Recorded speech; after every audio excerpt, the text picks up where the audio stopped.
अस्सलाम वालेकुम and hello everyone, welcome back to the channel. We hope आप सब ठीक ठाक होंगे, खैरियत से होंगे। आज जिस वीडियो पे हम रिएक्ट करने जा रहे हैं उसका टाइटल है जी top 10 legendary singers of Bangladesh. अच्छा, और ये टॉपिक आज का हमारे लिए बिल्कुल नया, क्योंकि अभी तक हमने सिर्फ लेजेंडरी सिंगर रूना लैला जी की आवाज़ को सुना है और क्या खूबसूरत आवाज़ है उनकी।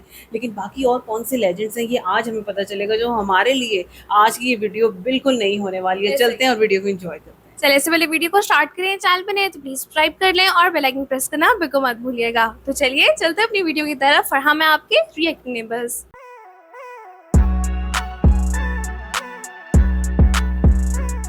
चले जी, वीडियो को स्टार्ट करते हैं। 3, 2, 1 एंड गो।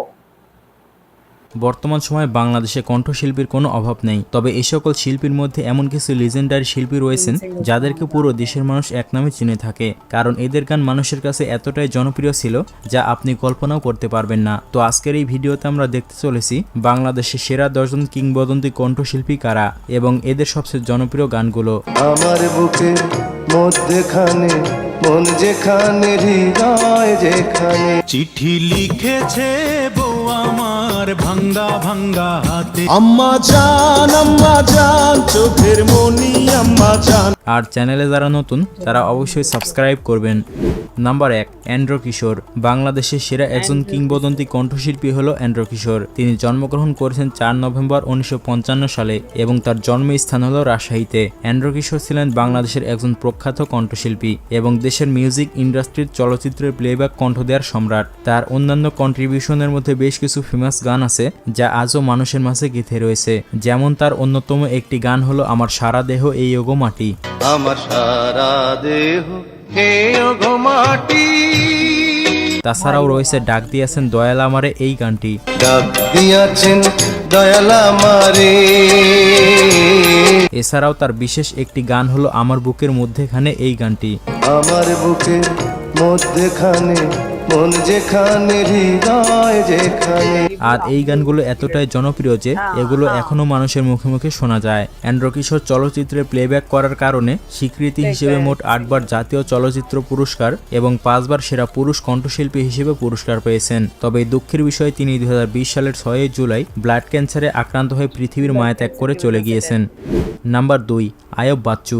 বাংলাদেশের অন্যতম প্রখ্যাত কণ্ঠশিল্পী ছিলেন আয়ুব বাচ্চু, তবে তার পুরো নাম হচ্ছে আয়ুব বাচ্চু রবিন। তিনি জন্মগ্রহণ করেছেন 16 আগস্ট 1962 সালে এবং তার জন্মস্থান হল চট্টগ্রামে। আয়ুব বাচ্চু তার ক্যারিয়ারের শুরুতে আগলি বয়েস নামক একটি ব্র্যান্ড প্রতিষ্ঠা করেছিলেন। তারপরে নগর বাউল এবং সোলসে যোগদান করে তার সঙ্গীত জীবন পরিচালনা করতে শুরু করেন। আয়ুব বাচ্চুর কিছু জনপ্রিয় গান হলো সেই তুমি কেন এত অচেনা হলে, সেই তুমি কেন এত অচেনা হলে, এবং আম্মাজান সিনেমা খ্যাত গান আম্মাজান আম্মাজান। আম্মা জান চোখের মনি আম্মা জান। এছাড়াও তার আরও একটি জনপ্রিয় গান হলো এক আকাশের তারা তুই।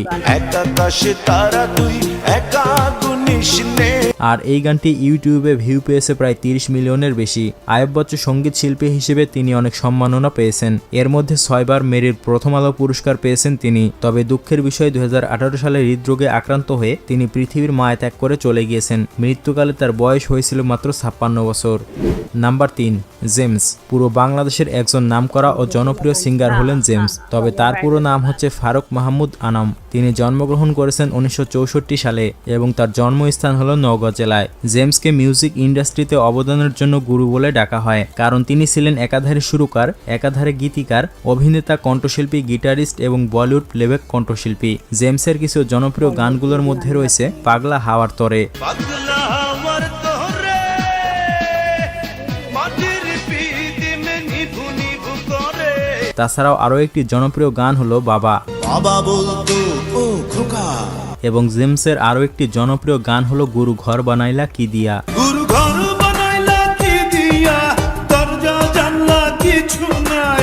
আর এটি বিশেষ করে আমার কাছে ভালো লাগে। তো জেমস গিটার বাদেও আরও 6টি বাদ্যযন্ত্রের পারদর্শী ছিলেন। তিনি জাতীয় চলচ্চিত্র পুরস্কার বাদেও মেরিল প্রথম আলো পুরস্কার এবং Citycell channel I music award পেয়েছেন। বর্তমানে এই কিংবদন্তির বয়স 59 বছর। তো আপনাদের মধ্যে কে কে জেমসের ভক্ত সে কমেন্ট করে জানাবেন। নাম্বার 4, সাবিনা ইয়াসমিন।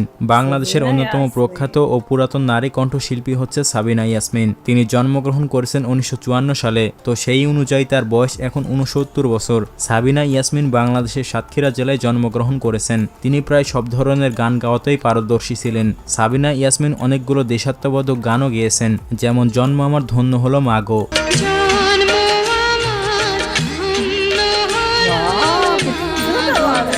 এছাড়াও গেয়েছেন দেশাত্মবোধক আরও একটি গান, একটি বাংলাদেশ।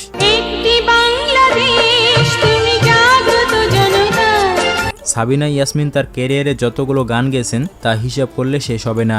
আনুমানিক তিনি প্রায় 12,000-এর মতো গান গেয়েছেন। সাবিনা ইয়াসমিন জাতীয় চলচ্চিত্র পুরস্কার পেয়েছেন। এমনকি গানের জগতে তার অসাধারণ প্রতিভার জন্য 1985 সালে ভারত সরকার তাকে ডক্টরেট ডিগ্রি প্রদান করেন। নাম্বার 5, মনির খান।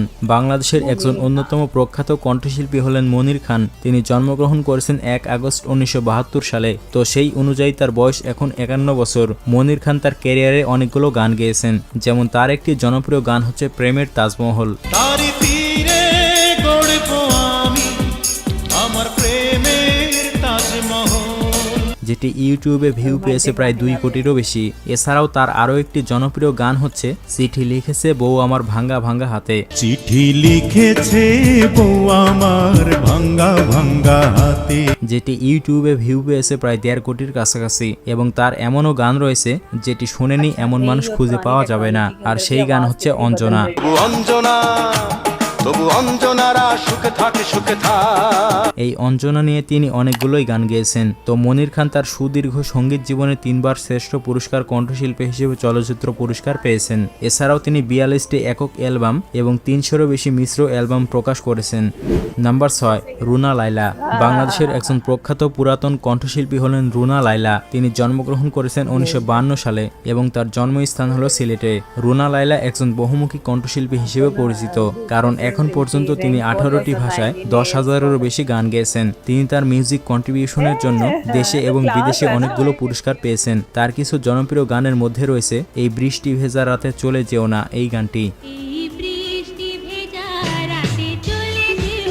তাছাড়া আরও একটি জনপ্রিয় গান হচ্ছে বন্ধু 3 দিন তোর বাড়ি গেলাম দেখা পাইলাম না এই গানটি।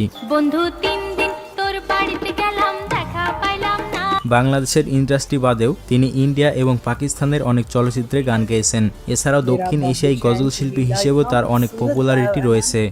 নাম্বার 7, আসিফ আকবর। বাংলাদেশের একজন অন্যতম জনপ্রিয় ও কিংবদন্তি সিঙ্গার হলেন আসিফ আকবর। তিনি জন্মগ্রহণ করেছেন 1972 সালে এবং তার জন্মস্থান হলো কুমিল্লাতে। আসিফ আকবর ছিলেন বাংলাদেশের একজন স্বনামধন্য পপ সঙ্গীত শিল্পী। আসিফ আকবরের সর্বপ্রথম অ্যালবাম হলো ও প্রিয়া তুমি কোথায়, যেটি ভারত বাংলাদেশে ব্যাপক জনপ্রিয়তা পায়। এছাড়াও তার আরও একটি জনপ্রিয় গান হলো একাকী গভীর রাতে এই গানটি। একাকী গভীর রাতে তোমার কথা ভেবে, যেটি ইউটিউবে ভিউ পেয়েছে 1 কোটিরও বেশি। আসিফ আকবর তার সঙ্গীত জীবন শুরু করেন 1998 সালে। তিনি তার সম্মাননা পুরস্কার হিসেবে 2বার জাতীয় চলচ্চিত্র পুরস্কার, 6বার মেরিল প্রথম আলো পুরস্কার এবং Citycell channel I music award পেয়েছেন। আসিফ আকবরের এখন পর্যন্ত 30টিরও বেশি অ্যালবাম বের হয়েছে। তো আপনাদের মধ্যে কে কে তার ফ্যান সে কমেন্ট করে জানাবেন। নাম্বার 8, কুমার বিশ্বজিৎ। কুমার বিশ্বজিৎ বাংলাদেশের একজন অন্যতম প্রখ্যাত কণ্ঠশিল্পী, যিনি জন্মগ্রহণ করেছেন 1963 সালে। সেই অনুযায়ী তার বয়স এখন 60 বছর। কুমার বিশ্বজিৎ ছিলেন একাধারে গীতিকার, একাধারে সুরকার, সঙ্গীত শিল্পী ও সঙ্গীত পরিচালক। তিনি একাধিকবার জাতীয় চলচ্চিত্র পুরস্কার পেয়েছেন। কুমার বিশ্বজিৎ বাংলাদেশের চলচ্চিত্রের প্লেব্যাক হিসেবে কাজ করেছেন, যেমন কাজী হায়াত পরিচালিত ইতিহাস সিনেমায় ভিটা নাইরে মাটি নাইরে গানটির সুরকার হচ্ছেন কুমার বিশ্বজিৎ।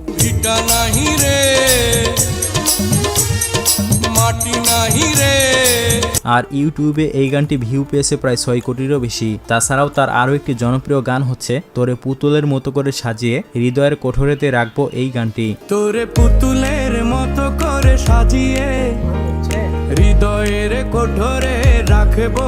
আর এই গানটিও ইউটিউবে ভিউ পেয়েছে প্রায় 1 কোটির কাছাকাছি। নাম্বার 9, সৈয়দ আব্দুল হাদী। সৈয়দ আব্দুল হাদী বাংলাদেশের একজন প্রখ্যাত সঙ্গীত শিল্পী। তিনি জন্মগ্রহণ করেছেন 1940 সালে। তো সেই অনুযায়ী তার বয়স এখন 83 বছর। সৈয়দ আব্দুল হাদী 5বার জাতীয় চলচ্চিত্র পুরস্কার পেয়েছেন। 2000 সালে সঙ্গীতে অবদানের জন্য তিনি বাংলাদেশের দ্বিতীয় সর্বোচ্চ বেসামরিক সম্মান 21 পদক পেয়েছেন। সৈয়দ আব্দুল হাদী বিশেষ করে দেশাত্মবোধক গানের জন্য জনপ্রিয় হয়েছেন। প্রায় 50 বছরের বেশি সময় সময় ধরে তিনি মিউজিক ইন্ডাস্ট্রিতে রয়েছেন। তার গাওয়া গানের মধ্যে একটি জনপ্রিয় গান হচ্ছে এই যে দুনিয়া কিসেরও লাগিয়া, এই গানটি।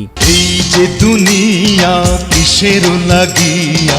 আর এই গানটি ইউটিউবে ভিউ পেয়েছে প্রায় 2 কোটির কাছাকাছি। এছাড়াও তার আরও একটি জনপ্রিয় গান হচ্ছে এমনও তো প্রেম হয় চোখের জলে কথা কয়, এই গানটি। এমনও তো প্রেম হয়। 1960 সালে ছাত্র জীবনে সৈয়দ আব্দুল হাদী গান গাওয়া শুরু করেছিলেন। নাম্বার 10, বারী সিদ্দিকী। বাংলাদেশের অন্যতম একজন প্রখ্যাত কণ্ঠশিল্পী ছিলেন বারী সিদ্দিকী। তিনি জন্মগ্রহণ করেছেন 15 নভেম্বর 1954 সালে এবং তার জন্মস্থান হল নেত্রকোনায়। বারী সিদ্দিকী বাংলা চলচ্চিত্রের প্লেব্যাক হিসেবেও কাজ করেছেন। বারী সিদ্দিকীর এমন কিছু গান রয়েছে যেগুলো মানুষের মনে হিট করেছে, যেমন তার একটি জনপ্রিয় গান হচ্ছে সোয়া চান পাখি। এছাড়াও তার আরও একটি জনপ্রিয় গান হচ্ছে আমি একটা জিন্দা লাশ, এই গানটি। আর বিশেষ করে এই দুইটি গানের জন্য বারী সিদ্দিকী মানুষের মাঝে সবচেয়ে বেশি প্রকাশ পেয়েছেন। তিনি মূলত গ্রামীণ লোকসঙ্গীত ও আধ্যাত্মিক ধারার গান করে থাকেন। তবে দুঃখের বিষয় তিনি 2017 সালের 24 নভেম্বর পৃথিবীর মায়া ত্যাগ করে চলে গেছেন। মৃত্যুকালে তার বয়স হয়েছিল 63 বছর। তো এই 10 জন শিল্পীর বাইরেও বাংলাদেশে অনেক প্রখ্যাত কণ্ঠশিল্পী রয়েছে যারাও অনেক সুমধুর কণ্ঠে গান পরিবেশন করছেন। তবে এই 10 জন শিল্পী হচ্ছেন বাংলাদেশের সেরা কিংবদন্তি গায়ক, যাদের নাম ও গান চিরকাল ইতিহাসের পাতায় লেখা থাকবে। তো আপনার এই 10 জনের মধ্যে কার গান সবচেয়ে ভালো লাগে তা কমেন্ট করে জানাবেন। বন্ধুরা, আপনারা চাইলে বর্তমান বাংলাদেশের সেরা 10 জন কণ্ঠশিল্পীদের নিয়ে একটি ভিডিও তৈরি করব, তাই ভিডিওটি দেখতে চাইলে কমেন্ট করুন এবং চ্যানেলটিকে সাবস্ক্রাইব করে রাখুন। দেখা হচ্ছে পরবর্তী নতুন কোনো ভিডিওতে। यार क्या खूबसूरत वीडियो थी, मतलब आपने आवाजें सुनी हैं उनकी, एक से एक बढ़ के खूबसूरत आवाज और इतनी स्ट्रॉन्ग, मतलब माशाल्लाह बहुत ही और आप खूबसूरत देखें आवाज क्योंकि है। लेजेंड्स है ना पक्के गाना गाने वाले, हाँ तो जी। उनकी आवाजों में आपको इमोशन जो फील होता है ना वो आपको आम सिंगर्स में नहीं नहीं, महसूस नहीं, होता। और सिर्फ ये वो आवाजें हैं जिनको म्यूजिक की जरूरत नहीं होती है ना। सही है। आप ये देखो, अच्छा कुछ आवाजें इस तरह की हैं लोगों के बारे में हम थोड़ा थोड़ा सा जानते थे जानते क्योंकि हैं। हमने कुछ वीडियोस की थी, जैसे जेम्स के बारे में हमें पता था। जी। और लेकिन जो रॉक में एक गाना गाते हैं ना, हाँ मुझे जी। नाम मैसेज याद नहीं है उनका, अयूब बच्चू। हाँ, वो उनकी आवाज बहुत ज्यादा उनकी खूबसूरत बहुत थी। अच्छी। रूना लैला जी को हमने सुना और आज हमें ये पता चला कि भाई 18 लैंग्वेजेस के अंदर वो गाना गा लेती है। 10,000 से ज्यादा उन्होंने गाने गा लिए हुए हैं और बस। उसके अलावा कई नेशनल और इंटरनेशनल अवार्ड उनको मिल चुके बिल्कुल हैं। ऐसे। अच्छा, उनके अलावा एक और थी सबीना यास्मीन। यास्मीन नाम था उनका, उनकी आवाज बड़ी खूबसूरत बहुत थी। बहुत ज्यादा खूबसूरत थी और उनके बारे में हमें पता चलता है कि जी 12,000 प्लस गाने वो अभी तक गा और चुकी हैं। मल्टीपल उनको नेशनल फिल्म अवार्ड्स भी मिल चुके अच्छे हैं। हैं बहरहाल। अच्छा, इसके साथ सैयद अब्दुल हादी, उनके बारे में हमें यहाँ पे पता चलता है कि क्लासिकल सिंगर हैं वो, हाँ जी। और इसके साथ साथ उन्हें सेकंड बिगेस्ट सिविल अवार्ड भी मिला है 5 नेशनल अवार्ड्स के साथ। बिल्कुल ऐसे तो ही है। एक से बढ़ के एक आपको आवाज यहाँ पे सुनने को मिल रही है। बहुत खूबसूरत वीडियो थी और बहुत से लेजेंड्स के बारे में आज हमने जाना है। बाकी आप बताएं वीडियो कैसी लगी, हमारा रिएक्शन कैसा लगा। अगर अच्छा लगा हो वीडियो को लाइक और चैनल को सब्सक्राइब करना बिल्कुल मत भूलिएगा। मिलते हैं आपसे अगली वीडियो में, अपना बहुत ख्याल रखिए।